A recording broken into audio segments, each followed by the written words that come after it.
What would you say are the biggest health scams that have been debunked that people continue to believe?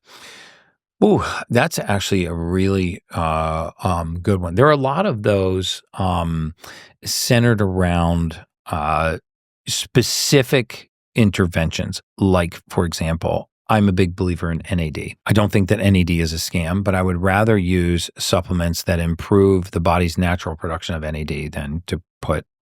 What is NAD? NAD is it's technically nicotinamide adenine dinucleotide. It's capital NAD with a little plus, right? So there's a lot of supplements that will say this is an NAD oral supplement. You can't actually supplement with NAD orally. You can do it intravenously. You can do it through patches. You can actually do it through sublingual, but you can't swallow an NAD capsule because as soon as it opens. So you're just saying nicotine? Nicotinamide adenine dinucleotide, NAD. Nicotine is different.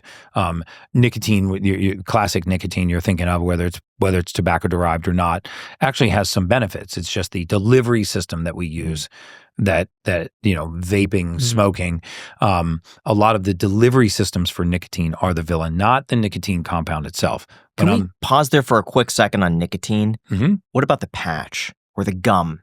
Yes. Are you saying that nicotine can be good for you? Yes, I'm saying the nicotine can have beneficial.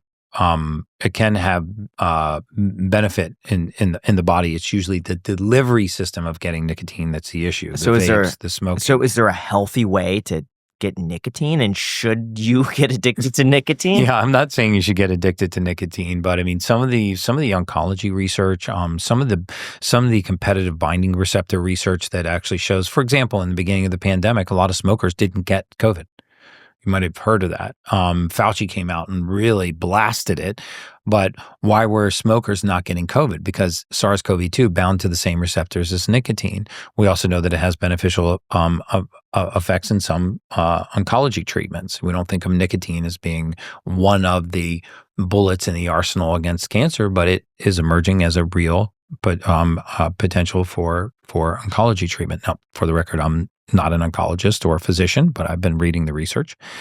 So I think a lot of these compounds get vilified because of the mechanism we use to get into the body, right? Like I don't have any issues with coffee. The whole table's full of coffee beans here. The problem with the majority of coffee is it's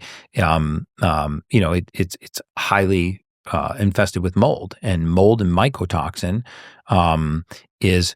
If you can get mold-free coffees and you can get organic coffees, those are amazing. But a lot of our coffees have mold. Mold gets into the body. It wreaks havoc. It's one of those pathogens that stays in your body for years and years and years. It flies under the radar because you don't get so sick that you go to the emergency room or so sick that you go to the urgent care. But back to this concept of living a long time.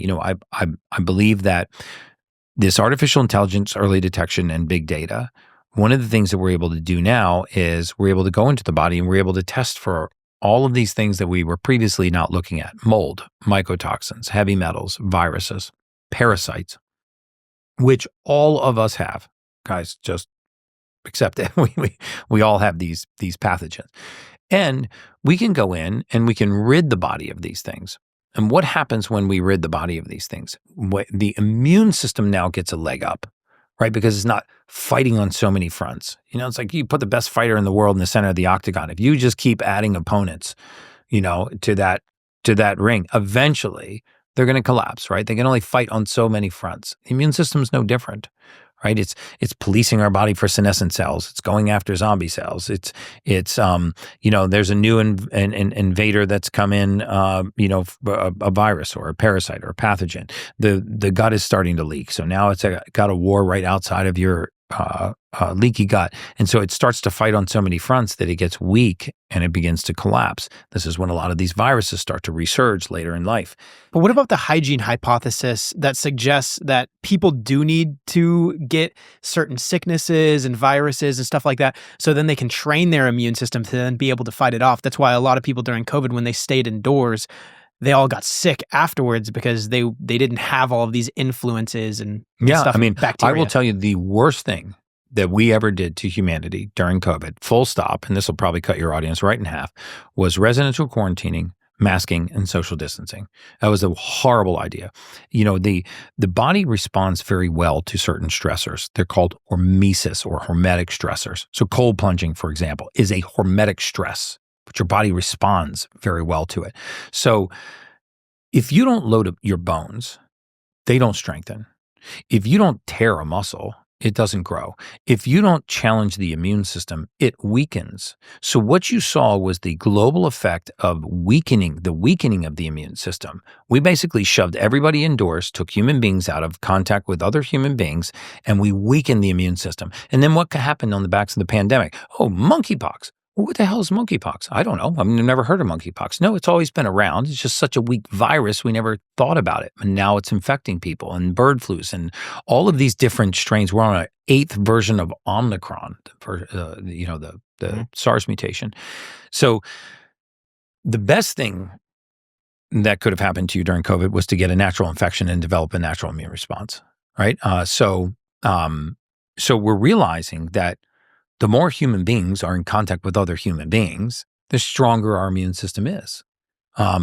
Just like the more you load your bones, the stronger your bones. The more you challenge and tear your muscles, muscle hypertrophy, muscle hyperplasia, the stronger you become. That's why I believe that aging is the aggressive pursuit of comfort. And so many of us are aggressively pursuing comfort. We regulate our body temperature.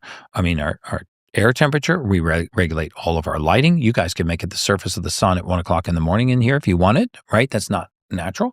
So what happens is we get so accustomed at wanting to be comfortable that we actually accelerate our age. The reason why most people don't do cold showers or cold plunges is they don't like to be uncomfortable. But before we get into that, men, real talk for a second, we are all afraid of losing our hair. And whether that's a receding hairline, thinning at the crown, or just thinning in general, the fear is there. But fortunately, there is a solution, and that would be our sponsor, Hims Hair Loss Solutions, where you could join hundreds of thousands of subscribers who got their flow back. Hims offers a 100% online process that provides access to a range of hair loss treatments that work, all from the comfort of your couch, making treating hair loss simple with doctor-trusted treatment options and clinically proven ingredients like finasteride and minoxidil that can regrow hair in as little as 3 to 6 months. And if swallowing pills is a challenge for you, no problem at all, because Hims also has a serum, spray, and chewable options. The process is simple and it's 100% online. Just answer a few questions and a medical provider will determine if treatment is right for you. If prescribed, your treatment will be sent directly to your door. So guys, start your absolutely free online visit today at hims.com/ICH. That's HIMS.com/ICH for your personalized hair loss treatment options, or you could click the link down below in the description. HIMS.com/ICH. Results vary. Based on studies of topical and oral minoxidil, prescription products require an online consultation with a healthcare provider who will determine if a prescription is appropriate. Restrictions apply. See website for full details and important safety information. Thank you to Hims for sponsoring this episode, and back to the podcast.